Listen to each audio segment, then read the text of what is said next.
Bonjour et bienvenue sur la télévision scolaire, votre télévision. Nous sommes aujourd'hui là, vous et moi, mes chers élèves, pour un événement unique, pour une occasion à ne pas rater. C'est la préparation de l'examen normalisé régional de la première année du cycle du baccalauréat. L'objectif de cette séance est de se préparer à l'examen, de se familiariser avec les différents types de questions de l'épreuve du français. Exemple d'épreuve, l'examen régional de français. Texte support. Donc après la lecture de ce texte, nous allons nous concentrer sur le travail, sur un travail de réflexion sur les différentes questions posées dans l'épreuve. Bicêtre, condamné à mort. Voilà 5 semaines que j'habite avec cette pensée, toujours seul avec elle, toujours glacé de sa présence, toujours courbé sous son poids. Autrefois, car il me semble qu'il y a plutôt des années que des semaines, j'étais un homme comme un autre homme. Chaque jour, chaque heure, chaque minute avait son idée. Mon esprit jeune et riche était plein de fantaisie. Il s'amusait à me les dérouler les unes après les autres, sans ordre et sans fin, brodant d'inépuisables arabesques cette rude et mince étoffe de la vie. C'étaient des jeunes filles, de splendides chapes d'évêques, des batailles gagnées, des théâtres pleins de bruit et de lumière, et puis encore des jeunes filles et de sombres promenades la nuit sous les larges bras des marronniers.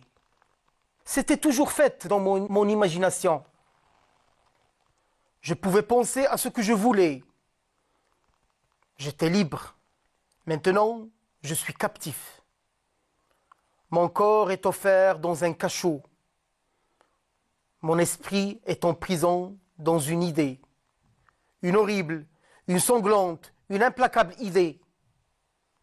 Je n'ai plus qu'une pensée, qu'une conviction, qu'une certitude, condamnée à mort. Première question.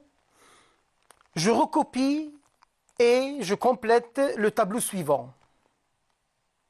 Qui est l'auteur de cette œuvre? Le titre, le genre de l'œuvre, et puis le siècle. L'auteur de l'œuvre est Victor Hugo. Le titre, c'est Le dernier jour d'un condamné.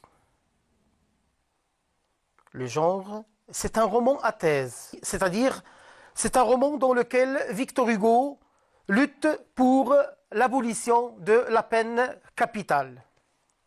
Et bien sûr, le siècle, c'est le 19e siècle. Question 2. Situez l'extrait par rapport à l'œuvre dont il est extrait, dont il est tiré. Ce texte est un extrait du début du roman Le dernier jour d'un condamné, de Victor Hugo. Et plus précisément, du premier chapitre, où le personnage narrateur condamné à la peine capitale vient d'être transféré à la prison de Bicêtre, où il vit constamment avec l'idée de la mort. Troisième question. Pour quelle raison précise le personnage est-il condamné à mort? Justifie ta réponse. Réponse. Le narrateur n'a précisé ni le nom du personnage, ni les raisons de sa condamnation à mort. Tout simplement parce que les raisons de la condamnation à mort peuvent diviser l'opinion publique. Et bien sûr, pour convaincre cette même opinion publique d'être contre la peine capitale ou bien la peine de mort. Victor Hugo n'a pas cité les raisons de la condamnation à mort car il n'existe pour lui aucune raison valable pour condamner à mort un être humain. Comme il le dit, le droit de vie et de mort n'appartient pas à l'homme, mais à Dieu. Question 4. Quel sentiment éprouve le personnage? Relève des expressions pour justifier ta réponse. Le personnage narrateur est en proie à un profond sentiment d'angoisse, une angoisse déchirant, accablant.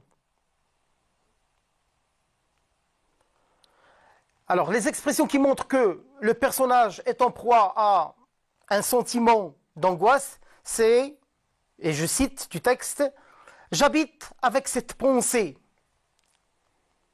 toujours glacée de sa présence, toujours courbée de son poids. Au départ, ce n'était qu'une simple pensée. Après, elle a une présence. Et tout de suite après, elle devient pesante, elle a un poids. Mon esprit est en prison. Une horrible, une sanglante, une accablante idée. » Que fait le personnage pour échapper à sa souffrance en prison, pour échapper à sa condition de prisonnier? Relève une phrase pour justifier ta réponse. Pour échapper à sa souffrance en prison, le personnage se réfugie dans son passé, quand il était libre et riche. Alors les expressions qui le montrent, sont « Mon esprit jeune et riche était plein de fantaisie. Il s'amusait à me les dérouler les unes après les autres, sans ordre et sans fin. » Question numéro 6. Quelles sont les différentes périodes de la vie du prisonnier citées dans le texte? Qu'est-ce qui permet de les délimiter? Pourquoi, à ton avis, le narrateur nous parle-t-il de ces deux périodes? Réponse.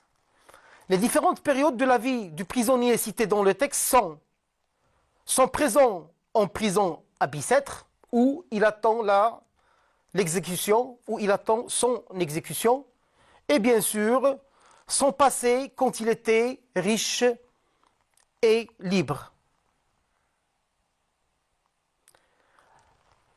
Ce qui permet de délimiter ces deux périodes, c'est l'emploi des adverbes de temps.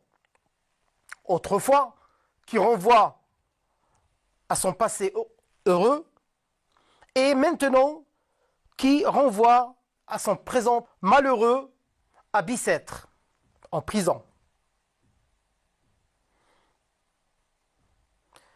Le narrateur nous parle de ces deux périodes, bien sûr, pour nous sensibiliser surtout sur l'effet atroce de l'emprisonnement et de la condamnation à mort.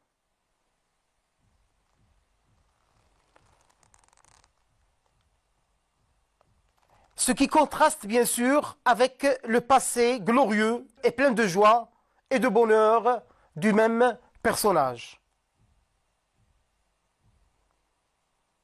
Alors pourquoi le narrateur oppose ces deux périodes? Alors le narrateur oppose ces deux périodes tout simplement pour faire ressortir le caractère horrible et tragique de la situation où se trouve le personnage. Et bien sûr, pour créer une tonalité pathétique, pour créer du pathétique. Pourquoi le narrateur a-t-il choisi d'écrire son récit à la première personne, je? Le narrateur a choisi d'écrire son récit à la première personne je du personnage, tout simplement pour donner la parole au personnage, pour qu'il puisse nous exprimer sa souffrance. Et d'autant plus que le point de vue interne facilite l'identification du lecteur avec le personnage. Et bien sûr, ça nous permet aussi d'adhérer au point de vue de l'auteur, c'est-à-dire être contre la peine de mort. Pour quelle raison le texte commence et se termine par l'expression « condamné à mort » ? Justifie ta réponse.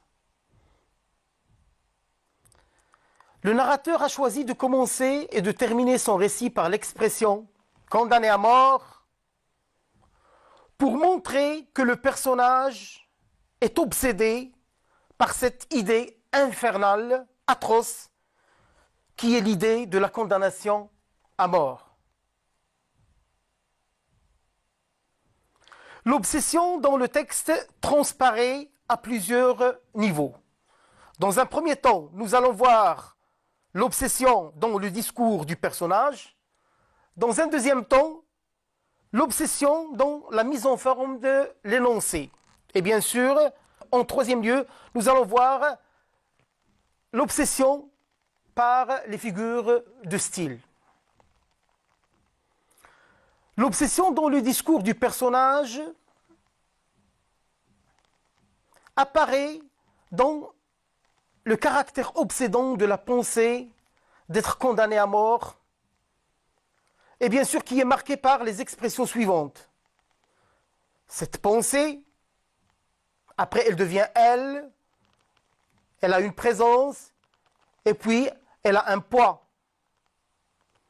Les adjectifs horribles, sanglantes et implacables donnent un caractère barbare et horrible, horrifiant à cette idée. L'obsession dans la mise en forme de l'énoncé. L'énoncé est encadré par une même phrase, condamné à mort. Alors cette expression renvoie au jour de la sentence, du verdict. Elle renvoie aussi à la réalité de la détention dans l'attente de l'exécution. Et bien sûr, ce qui crée le caractère obsessionnel de cette idée. L'obsession dans le style. Les différentes figures de style employées par l'auteur renforcent l'effet de cette pensée obsessionnelle, accablante. L'anaphore. Alors notons bien que l'anaphore, c'est la répétition d'un mot, d'une expression, d'un segment dans le texte. Alors l'anaphore, ou bien sûr la répétition de toujours, toujours, toujours, met l'accent sur l'intensité de l'émotion, sur la cruauté de la situation, et on peut dire que la répétition est la forme typique de l'obsession. Quelque chose qui se répète, c'est quelque chose, bien sûr, qui nous obsède. L'obsession dans le style, la comparaison. J'étais un homme comme un autre homme. Alors regardons là, il y a une comparaison entre le prisonnier et un autre homme, bien sûr. Alors là, quand on dit j'étais comme un autre homme, c'est-à-dire j'étais un homme simple comme tout le monde. Mais là, la comparaison, elle renforce la représentation du sentiment de différence. Il n'est plus comme les autres. Homme d'autrefois, libre, homme du présent, condamné à mort et dans l'attente de l'exécution. L'obsession dans le style, la métaphore. Mon esprit est en prison dans une idée. Notons bien que la métaphore change l'idée, la métamorphose, la change complètement et elle devient une prison. La gradation, une horrible, une sanglante, une implacable idée. Là, on passe d'une idée horrible, on ajoute un sème, une autre unité de sens, c'est le sang, donc ça devient plus cruel. Une implacable idée, c'est-à-dire une idée insupportable. Donc on passe là d'une idée simple à quelque chose qui est plus intense. Je n'ai qu'une pensée, qu'une conviction, qu'une certitude. Alors là, on voit que en passant d'une pensée à une conviction, à une certitude, nous voyons que le personnage est en train de prendre conscience de sa situation de condamné.